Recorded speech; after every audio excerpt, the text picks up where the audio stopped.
Hello and welcome. இந்த வீடியோவில் நம்ம பார்க்க போகிறது அக்செப்ட், எக்ஸப்ட், எக்ஸ்பெக்ட், ஆஸ்பெக்ட். இந்த கிட்டத்தட்ட ஒரே மாதிரியான 4 வார்த்தைகளுடைய அர்த்தங்கள் வித்தியாசம் என்னன்னு பார்க்க போகிறோம். முதல்ல நம்ம பார்க்க போகிறது அக்செப்ட். அக்செப்டுங்கிறது தமிழில் ஏற்றுக்கொள் அப்படின்னு பொருள். இப்போ ஒரு கருத்தை ஏற்றுக்கொள்வது இல்லைன்னா ஒரு பொருளை ரிசீவ் பண்ணிக்கிறது, அதை நம்ம மனதார அதை ஒத்துக்கொள்வது. To receive something, to take something, இல்லைன்னா to take responsibility, be responsible for something. ஒன்றுக்கு நான் ரெஸ்பான்சிபிளாக இருப்பது, பொறுப்பாக இருப்பது. இதுதான் அக்செப்ட் பண்ணுறது, ஏற்றுக்கொள்வது. எக்ஸாம்பிள் பாருங்கள். ஐ அக்செப்டட் த கிஃப்ட் ஹாப்பிலி. நான் அந்த கிஃப்டை, பரிசை சந்தோஷமாக பெற்றுக்கொண்டேன், ஏற்றுக்கொண்டேன் அப்படின்னு அர்த்தம்.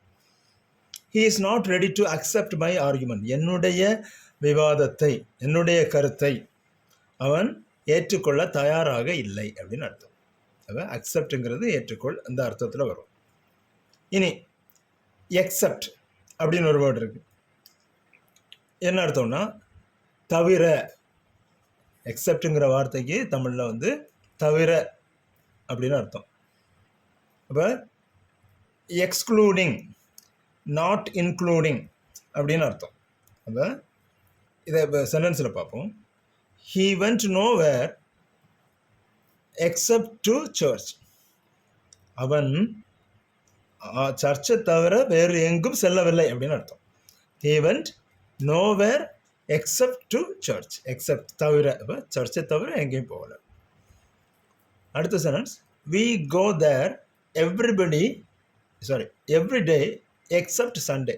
என்ன அர்த்தம்னா இதுலேயும் என்ன, ஞாயிற்றுக்கிழமை தவிர மற்ற ஒவ்வொரு நாளும் நாங்கள் அங்கே செல்கிறோம் அப்படின்னு அர்த்தம். We go there every day except Sunday. ஞாயிற்றுக்கிழமை தவிர மற்ற நாட்களில் போவோம், எல்லா நாளும் போவோம் அப்படின்னு அர்த்தம். அப்போ எக்ஸப்ட்னா தவிர. இப்போ நம்ம 2 பார்த்துருக்கோம். அடுத்து எக்ஸ்பெக்ட். எக்ஸ்பெக்ட்னா எதிர்பார் அப்படின்னு அர்த்தம். இது வெர்பா வரும். எதிர்பார்க்கிறதுனா டு ஆன்டிசிபேட் சம்திங், ஒன்றை எதிர்பார்ப்பது, ப்ரெடிக்ட் பண்ணுறது, to predict something. Don't expect money from me. என்னிடம் இருந்து நீ பணத்தை எதிர்பார்க்காதே அப்படின்னு அர்த்தம். Don't expect money from me. Expect. அடுத்து இன்னொரு sentence. You can expect some improvement. அதாவது நீங்கள்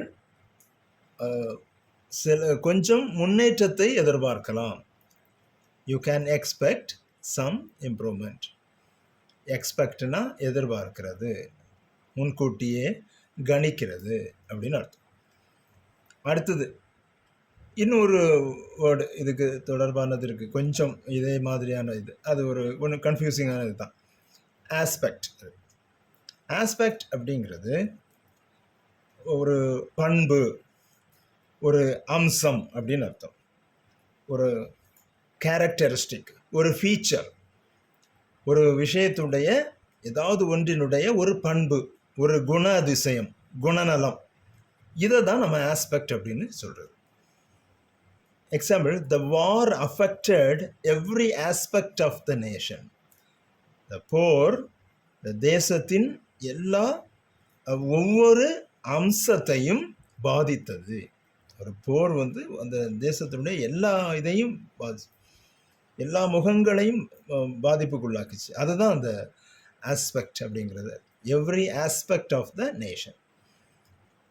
இன்னொரு sentence. The house has a good aspect. அந்த வீடுக்கு ஒரு நல்ல பண்பு, நல்ல அம்சம் இருக்குது. அம்சமான வீடுன்னு சொல்கிறோம். அதுதான் அம்சம். நல்ல ஒரு அம்சம் இருக்கிறது அந்த வீட்டுக்கு. நல்ல ஃபீச்சர் இருக்குது, நல்ல கேரக்டரிஸ்டிக் இருக்குது அப்படின்னு அர்த்தம்.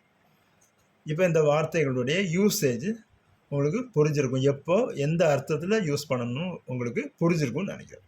இன்னொரு வீடியோவில் நம்ம பார்க்கலாம். பாய்.